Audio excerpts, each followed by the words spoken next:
Well, hello everyone. Welcome back to the almost daily vlog here at Life in the Higham house. I am Jay, and it's just about the weekend. Can you believe it? It's almost Friday. Well, it is Friday. The weekend's almost here. I'm gonna check on these little guys real quick. Look at these guys. Look, they're getting so big. Look at that. Some of them are like really getting big pretty quick. Others of them, not so much. They're still really tiny, but they're only a week old. So that's pretty fun. Hey, there's a lot to catch you guys up with. It is Friday. Last time I posted a vlog was Monday. And man, life has just been moving. I've had a lot of work this week. And that's left me sitting at the computer far longer than I like. And so I haven't been able to vlog quite as much as I had wanted to this week. Got a couple projects I still need to address and get to. But right now, I got to go pick up Amy because she had the car. She's taking it down to the kids' school, dropping it off so that they have the car. And I'm going to go pick her up. So much to tell you. But let's get going first. I mean, some of the chicks we got had literally hatched. I mean, they couldn't have been more than 48 hours old. And then the Comets and the Cinnamon Queens, they were a couple days old, so they're growing a little faster, but they're little, and yeah, so it's really cool. Got those.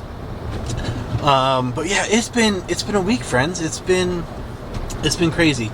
I really had anticipated vlogging and sharing things with you guys a lot more this week. But the one freelance job that I have, I just had a lot of work this week with them, and it's good because they're sending me more work, which I like. But it's taking me just a hair longer to do them. And then when you hear everything that's happened this week, you'll be like, holy cow. So let's start off with Tuesday. Asher, the kids still had break. They've been on spring break for a while. Tuesday was our last day of spring break, so Asher and some of his buddies were going to go fishing. He got into the car early in the morning. It was like, hey, the check engine light's on. Okay, that's brand new. And then Amy was like, yeah, I noticed you driving yesterday. It started like sputtering a little bit and kind of feeling like it was going to stall out, and there was very little power. And I'm thinking, okay, could be a fuel thing, could be a ignition thing. So said, okay, Ash, you guys go fishing, take the truck, be careful with it. And so first thing I did on Tuesday morning, actually it wasn't the first thing I did, it was later on Tuesday day, because I wanted to get my work done. So spent Tuesday morning just cramming through a bunch of work. And then around 2 o'clock, I'm like, all right, I'm going to run down, get the car looked at. So I drove it down to one of our local auto shops that do like the free, like plug in the code sensor and, they tell you what's wrong with the car. So I took it down there, they plugged it in. They're like, misfire on cylinder 4. Now, that's a spark plug or a coil or something in that range. So fortunately, my dad, many years ago, taught me how to change out spark plugs. It's not a really hard thing to do. As long as you have the tools and the time, it's actually a pretty simple and quick process. So, picked up some spark plugs, came home, and Amy had dinner ready. So I was like, Ash, we're going to do spark plugs. So, spent about an hour, if even that. And we replaced the spark plugs. While we did that, Amy ran to the store. She came back. We were all done. Took the car for a little test drive. No more sputtering, no more vibrating, no more feeling like it was going to stall. She ran smooth, she ran clean, really happy. And when I looked at the spark plugs, here I'll put a picture of the spark plugs up for you. When I looked at the spark plugs, they needed to be changed. We had used them up pretty good. We've had the car for, it's a 2018, and it's currently 2024. So you do the math. We've had the car that long. So this is the first time we're replacing spark plugs, and perhaps we probably should have done it sooner, but I guess it's one of those things you don't really think about until there's a problem. Fortunately, it was an easy fix, got that done. But that was Tuesday. Wednesday, kids got up, went to school, no problem. But I noticed the night before, our car's coming up for inspection, and one of the things they check for are tires. And I know we can be hard on tires. Our vehicles, we do a lot of driving, we go a lot of places, and we can be hard on tires. And so one of the last times I was at Walmart, I picked up a tire gauge to check the tread of the tire to let you know if you need to replace it. And all three out of the four, three of them passed. One of them was absolute, like there was no tread. And it's the car that Asher drives, so I'm kind of not fully aware of like all of the needs that the car has, because he's the one who drives it most of the time, and I just don't. So Thursday, we woke up and I'm like, I'm gonna get that tire fixed. We have plans to use that car this weekend to go to a lacrosse game. I'm like, let's get the tire fixed and just make sure that it's smart to replace the tire. And so grabbed the tire, took it off the car at 6:30 in the morning, took the kids to school, ran up, got a new tire, came back, put it on. Then I had to take the car back to the school so that Asher would have access to it, so that after practice they could come home. And on top of that, all of the tests. Like I had another listing of things that I read. So here's what I do. So my other job, my freelance job right now, is I am reading ECGs. So like when you get like a Holter monitor, like if you ever have heart problems, you get a Holter monitor, you wear it for 24 or 48 hours, it produces a test. And on it's all like the heart rhythms, and it needs to be read. And so I read them and note all the significant things that are going on within the rhythm, everything from PACs to BVCs to tachycardia, bradycardia, heart blockage, whatever it is. And we note those on the test, and then the company that I do this for, they send it back to the doctors. So had another great big list of tests on Thursday, so I did that in the middle of all of the running back and forth and getting tires, and I'm exhausted even just talking about it. And then woke up this morning and another list of tests, which again, I love it. But I was like, oh, you know what? The oil light came on in the second car, Asher's car. And it's like, well, let's get that resolved. So went and got oil this morning. Took them to school, went and got oil, came back, put oil in it, and then got the test. This has been our week this week. Like, it's been a bunch of like unexpected things just popping up, but being able to take care of them very quickly. And as you remember, way early in the beginning of the year, I'm just like, this is like the get her done year. Like, I don't want to have constant projects over my head, or like things needing to be done and we not doing it. So like, issue with the tire, got them fixed. Issue with the spark plugs, got them fixed. Issue with the oil, got it fixed. Like, I can't say I'm doing that with everything, because I'm like, we still have some things around the house that I need to get to. But those are projects that are going to take me some time. Like, we've got to replace the fan in the kitchen. It's probably, if you ever replace the fan, it's not a hard job, but I'm anticipating some issues with this one, so... But I gotta do that. We have a vent fan in our bathroom that needs to get replaced. We got other little things that just around the house that need to get done. And I'm gonna get to those too. But if I can get something done quick, like, I'm really trying to get things done as quick as possible this year, and not delaying with them or prolonging them from getting done. Like, I want to get them done. So yeah, that's what we've been doing. So this week has just been one thing after the next, and we've been super productive too, because I've gotten a ton of tests this week and have gotten them done. In fact, I have 2 left to do today, and I'm only not done them because I've got to go and switch cars again. So yeah, it's been a great week. So I had initially hoped and planned that this week would be the week that we would start our seeds and begin the process of getting our garden up and running. And I've sorted that stuff, and I've gotten the stuff ready. But I haven't had a chance to go and actually start the seeding process yet. Because I was hoping to do that this week, and that would have been some of the vlog content that I would have posted, is, starting our garden and getting it ready. But we just haven't gotten there yet. So it's probably going to be something that's going to have to wait until next week, because this weekend we've got a full weekend. So like tonight we've got our disciple group, which I'm super excited about. Saturday we got Asher playing 2 lacrosse games that are away. We're going to be traveling like 3 hours to get to these lacrosse games. So we might do a little vlogging at the lacrosse game. That might be fun. And then Sunday, obviously we've got church. And then we have a training for the leaders who work with Amy in Capernaum. We got a lot of new leaders, a lot of new buddies, and we just want to make sure that we're equipping them to do the ministry that they're coming alongside us to help us with. And so we've got training on Sunday that I'm doing, and then after that training, there's another training because we're going to go back to Pine Springs Camp again this summer, and we're going to run a week of camp. And so their director's training, they have 2 dates coming up, and one that works best for us is this Sunday. So, I mean, it's a full life right now. And even now, I'm heading down.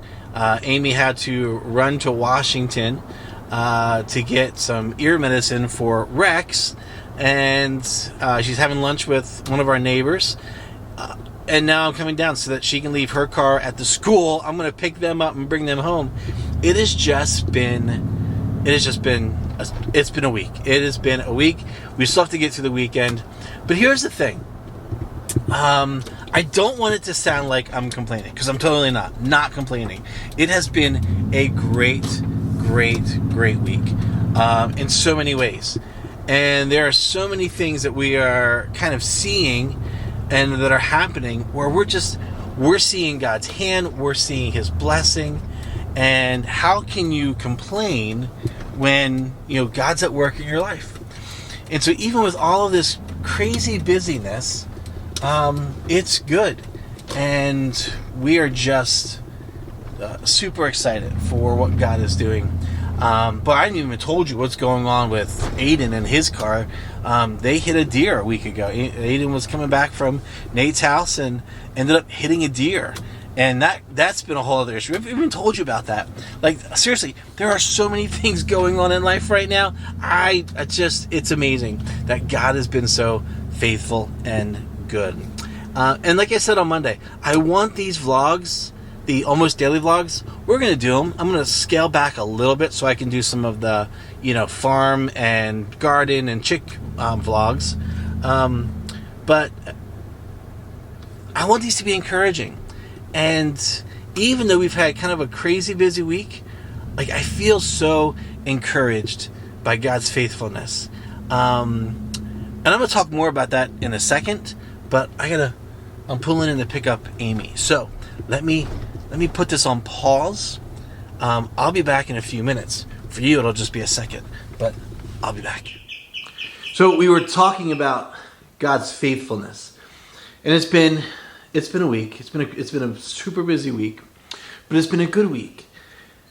And I'm coming to the end of the week, and I'm thinking, in all of that we have, gone through, like, we can continue to see God's faithfulness. And I feel like that might be something that God's been kind of teaching us for the last couple of years. Like, we have served, we've been serving in ministry for years, and God has always blessed us with incredible ministry. We've worked for amazing churches.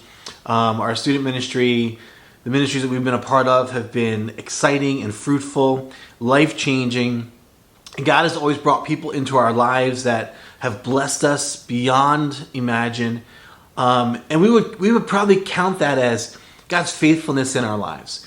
Even when there were days and times of doubt and of fear and anxiety and wonder and, God, how are you? Why are you? Like, all of those things, it didn't change God's faithfulness for us. We did our best to be obedient, and to follow his call in our life. And regardless of where we were, God proved himself faithful.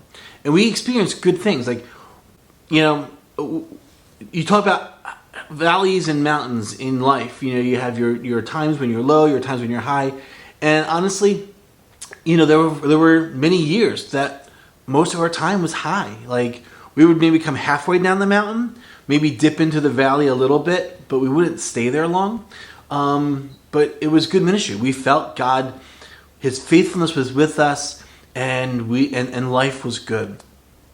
And I feel like in the last couple of years, not that life has been bad, but I feel like we've been introduced to the valley a little bit more, where we've had to hang out for a little while and kind of be in that place where, you know, we're no longer saying, "Hey God, we know you're going to do something, so we just trust you." But actually being in a place like, God, we know you're in control and we trust you, but we need you. Like, we need you to move. We need you to show yourself. Like, and those are probably the two differences. Like, being in a place where we can comfortably say, God, we trust you, but then being in a place where we're in need of him. And I feel like the last couple of years, that's where we were. We were in need of him. With Amy's cancer, with the passing of her father, with the passing of my father. The whole year of 2022 was just a year of upheaval for us. And there were many times that we felt like we were in that space of, God, we need you. We need you like we've never needed you before.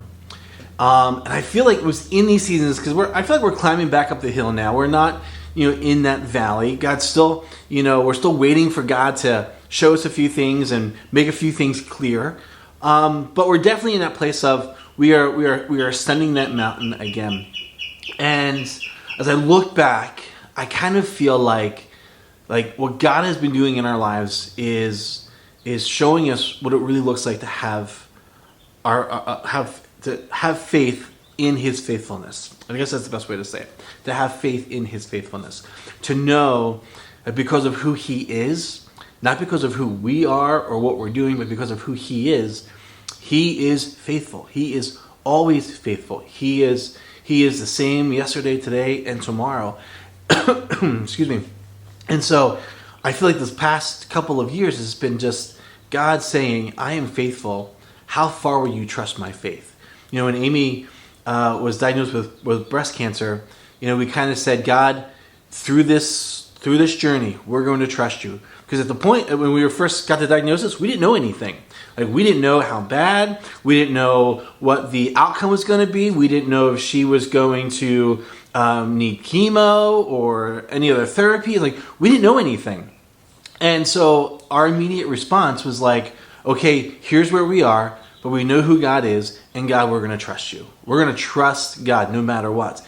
And we kept reminding ourselves, and as the year progressed, you know, it was the cancer, then the surgery, and then some of the surgery didn't take, and then we had to go back for another surgery, and then the passing of the dads, and like all of those things happened, and we just kept coming back to our knees saying, God, we trust you, and we're going to trust you because we know we can. And I feel like now it's 2024, we're 2 years out from that. Amy continues to be cancer-free. We are still, you know, obviously overcoming the death of our fathers, because that's an emotional loss. And there are plenty of times when we think, oh gosh, it would be nice to just make a phone call and talk to our dads. Like, we both feel that. So like, we're coming out of all of that. And we're coming to a place, like I said, we're still waiting to see what God's going to do. And we're still waiting for him to kind of lay some things out for us. But I can't help but just look at the last 3 years, and say, God has been absolutely 100% faithful to us. We have not gone yet with a need that he hasn't provided for. We have not gone with a want that has been unchecked. Like, he has continued to provide. He has continued to be faithful. And I think it's in these weeks where life is just busy. Things are happening. You're getting a phone call. Aiden hit a deer with his car. Then something else happens, and these things are part of life. And I think you can either be in a place of woe is me while they happen, or we can say, okay, God, I don't understand all of this all the time, but I know that you are still in control, and you are proving yourself faithful in our lives, faithful in what you're doing. And so I share that with you because I want to encourage you in that way, to be faithful, to know that God is faithful. And even those moments where our faith kind of wanes or our faith kind of wavers a little bit, like, that's okay, because God doesn't. His faithfulness is constant. He doesn't waver. He doesn't wane. And he's going to continuously show up over and over and over and over again, and show you how faithful he is in your life. So yeah, I don't know how else best to encourage you. I don't know where you are in your season of life right now. This season for us, God is moving us up and out of where we were. We're definitely feeling excited about prospects on the horizon. We're looking forward to the things that he is kind of laying in place for us now. We can start to see some things happening. But again, looking back, it's just recognizing his faithfulness. That's, I think, what, in the midst of all the craziness, it gives me the peace to say, okay, I can't do this, but God can, and he's faithful, and he's going to walk us through this just like he has done many times before. So I hope that's encouraging to you. Let me get off the vlog because it's going a lot longer than I wanted it to, but thank you so much for watching. Thank you for sticking around to the end. As always, if this has been encouraging or helpful or challenging for you, like the video. That's kind of what I want the Almost Daily Vlog to be. Moments of encouragement. Things that are happening in our lives that kind of make us, all right, there's a God moment in this, and then sharing it with you, hoping to encourage you. So follow along, subscribe, become part of this community, and watch for more videos coming. I'm sitting here in the garage because coming up next week, we're going to start taking some of these seeds and things, and we're going to start on the garden. So you want to make sure you're checked. You want to make sure you're following and checking with all of that. So let me go because I got work to do, and thanks so much for watching. We'll see you next time right here on the Almost Daily Vlog, Life in the Higham House. Later.